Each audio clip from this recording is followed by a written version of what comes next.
ꯅꯨꯡꯁꯤꯕꯤꯗꯨꯅ Manipur entertainment ꯆꯦꯅꯦꯜꯕꯨ subscribe ꯑꯃꯁꯨꯡ like ꯇꯧꯕꯤꯔꯝꯃꯨ꯫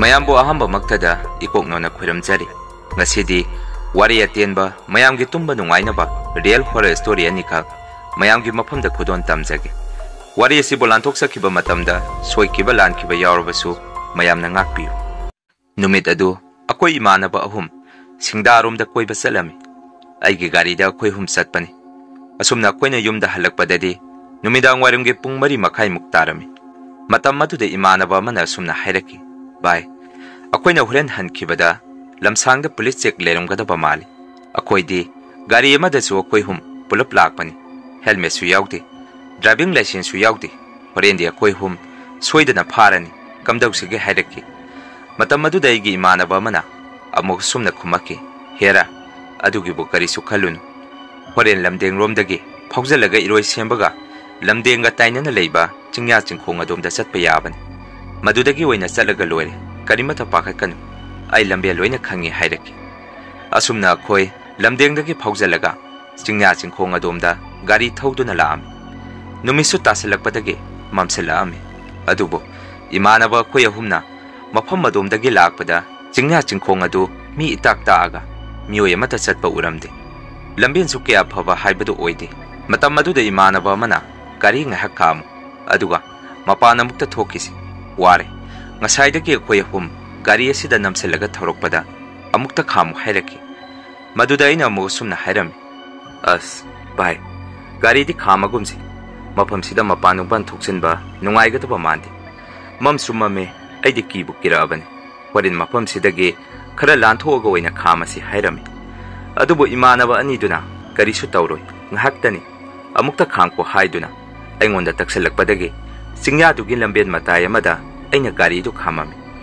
ꯑꯁꯨꯝꯅ ꯑꯩꯈꯣꯏ ꯑꯍꯨꯝ ꯃꯐꯝ ꯑꯗꯨꯗ ꯉꯥꯏꯍꯥꯛ ꯒꯥꯔꯤ ꯈꯥꯝꯗꯨꯅ ꯂꯩꯔꯤꯉꯩ ꯂꯥꯞꯇꯛꯅ ꯂꯝꯕꯦꯟ ꯑꯗꯨꯗ ꯅꯨꯡꯁꯤꯠ ꯑꯣꯏ ꯀꯩꯑꯣꯏ ꯇꯧꯗꯨꯅ ꯑꯃꯝꯕ ꯃꯔꯛ ꯑꯗꯨꯗ ꯃꯤ ꯑꯃ ꯁꯣ ꯆꯤꯡꯗꯨꯅ ꯂꯥꯛꯄꯒꯤ ꯃꯑꯣꯡ ꯑꯃ ꯑꯩꯉꯣꯟꯗ ꯐꯥꯎꯔꯛꯈꯤ꯫ ꯃꯗꯨꯗ ꯑꯩꯁꯨ ꯁꯥ ꯉꯥ ꯍꯨꯏꯒꯨꯝꯕꯒ ꯑꯣꯏꯕꯖꯥꯔ ꯍꯥꯏꯗꯨꯅ ꯍꯥꯏꯐꯦꯠ ꯌꯦꯡꯉꯝꯃꯤ꯫ ꯑꯗꯨꯕꯨ ꯏꯈꯪ ꯈꯪꯍꯧꯗꯅ ꯑꯩꯒꯤ ꯃꯥꯏꯊꯣꯡ ꯃꯄꯥꯗ ꯑꯁꯥꯕ ꯅꯨꯡꯁꯤꯠ ꯑꯃ ꯍꯨꯝꯖꯤꯜꯂꯛꯈꯤ꯫ ꯃꯗꯨꯗꯒꯤ ꯑꯩꯁꯨ ꯏꯁꯥꯗ ꯇꯨ ꯆꯣꯡꯈꯠꯂꯛꯈꯤ꯫ ꯑꯗꯨꯒ ꯃꯁꯤꯗꯤ ꯃꯑꯣꯡ ꯑꯃꯅꯤ ꯍꯥꯏꯗꯨꯅ ꯏꯃꯥꯟꯅꯕ ꯑꯅꯤꯗꯨꯗ, "ꯚꯥꯏ, ꯂꯥꯛꯑꯣ, ꯈꯔ ꯊꯨꯅ ꯆꯠꯂꯁꯤ" ꯍꯥꯏꯔꯝꯃꯤ꯫ ꯃꯇꯝ ꯑꯗꯨꯗ ꯏꯃꯥꯟꯅꯕ ꯑꯅꯤꯗꯨꯁꯨ ꯍꯧꯖꯤꯛ ꯇꯧꯔꯛꯂꯤꯕ ꯃꯇꯧ ꯑꯗꯨ ꯃꯈꯣꯏꯁꯨ ꯈꯔ ꯈꯪꯕ ꯃꯥꯜꯂꯤ꯫ ꯃꯗꯨꯅ ꯃꯈꯣꯏꯁꯨ ꯒꯥꯔꯤ ꯑꯗꯨꯗ ꯌꯥꯝꯅ ꯊꯨꯅ ꯇꯣꯡꯈꯠꯂꯛꯈꯤ, ꯑꯗꯨꯒ "ꯈꯔ ꯊꯨꯅ ꯊꯧꯔꯣ" ꯍꯥꯏꯔꯛꯈꯤ꯫ ꯑꯩꯈꯣꯏꯁꯨ ꯑꯃꯒ ꯑꯃꯒ ꯋꯥꯔꯤ ꯁꯥꯟꯅꯔꯝꯗꯦ꯫ ꯑꯩꯁꯨ ꯒꯥꯔꯤ ꯑꯗꯨ ꯈꯔ ꯀꯜꯂꯞꯅ ꯊꯧꯔꯝꯃꯤ꯫ ꯑꯁꯨꯝꯅ ꯑꯩꯈꯣꯏ ꯑꯍꯨꯝꯅ ꯒꯥꯔꯤ ꯑꯗꯨ ꯊꯧꯗꯨꯅ ꯂꯥꯛꯄ ꯃꯇꯝꯗ ꯏꯈꯪ ꯈꯪꯍꯧꯗꯅ ꯑꯃꯨꯛ ꯅꯨꯡꯁꯤꯠ ꯑꯣꯏ ꯀꯩ ꯑꯣꯏ ꯀꯔꯤꯅꯣꯃ ꯍꯨꯝꯗꯨꯅ ꯂꯥꯛꯑꯒ ꯑꯩꯈꯣꯏꯒꯤ ꯒꯥꯔꯤ ꯃꯅꯤꯡ ꯑꯗꯨꯗ ꯏꯟꯅꯔꯛꯄꯒꯤ ꯃꯑꯣꯡ ꯑꯃ ꯇꯧꯔꯛꯈꯤ꯫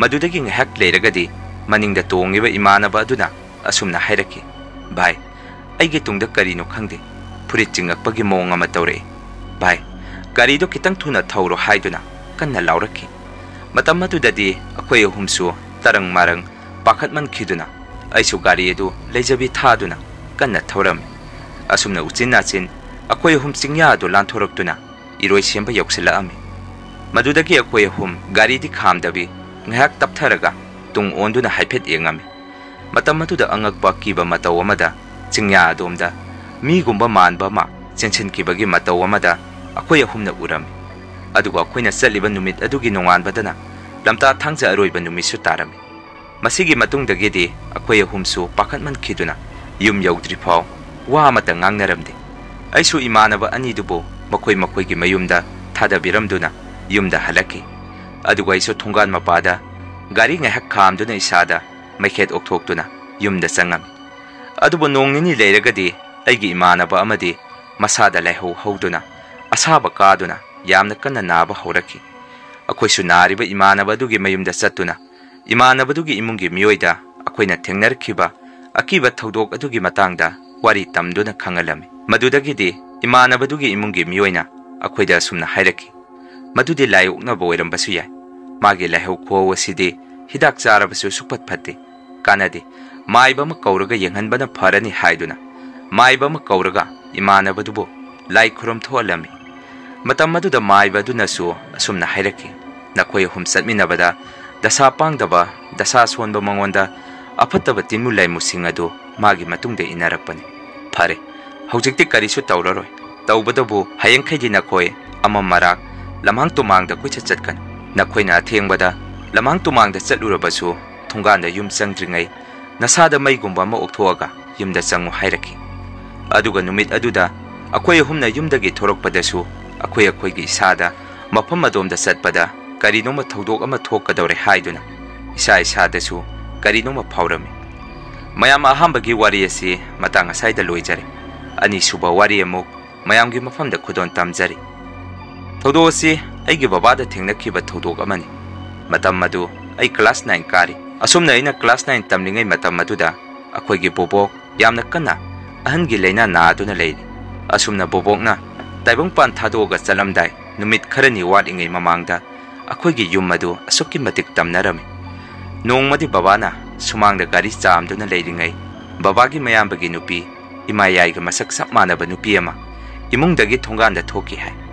Baba sumagi gari edu chamba loiraga imungda change haiduna hek tawrokpada akhoigi imayaidi imungdagi koli khara puthoraktuna kon phengoni haiduna thoraki.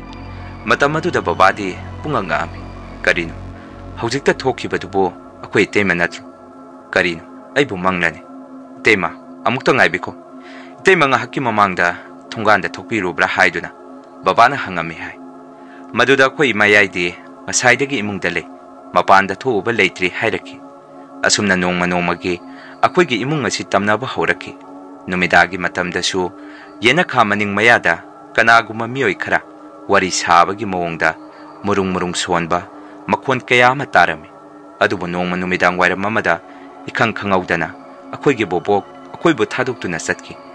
Asumna bobokna poloiba loiraga numidangi pung 12 tarakpa adaiwaida aidi waman khiduna isase ngahak bitharami. Matam maduda aigi mangda haudong amubama aigi nakta sum changchalaki. Aduga ingonda kholamaga chenki. Madudagi aisu aigi mang aduda kapami. Ngahak leiragadi babana ibu haudok piraki sabu kaidawrake haiduna. Maduda aina babada baba aigi mangda haudong amubamana aibu kholami haiduna babada paw tamami. Madudagi babana ibu khoizu lekham humtokpiduna aingonda sumna hairaki. Ibungo nangna tumninglabasu horen babaga imagada hairamu hairaki. Masigi matungdagidi akhoigi imungda karisu thorakidre. Asumna matam khara amuk leiraba matung babana khoida sumna hairaki.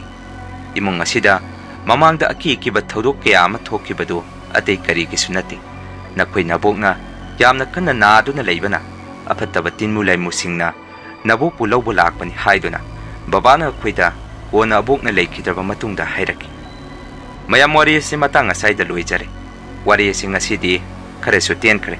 Masigi damakta mayamna ngakpiu. Mathangi wari dadi asangba wari amamuk puduna lakjage. Ngasigidi mayamdagi kainanaba bidai lawjari.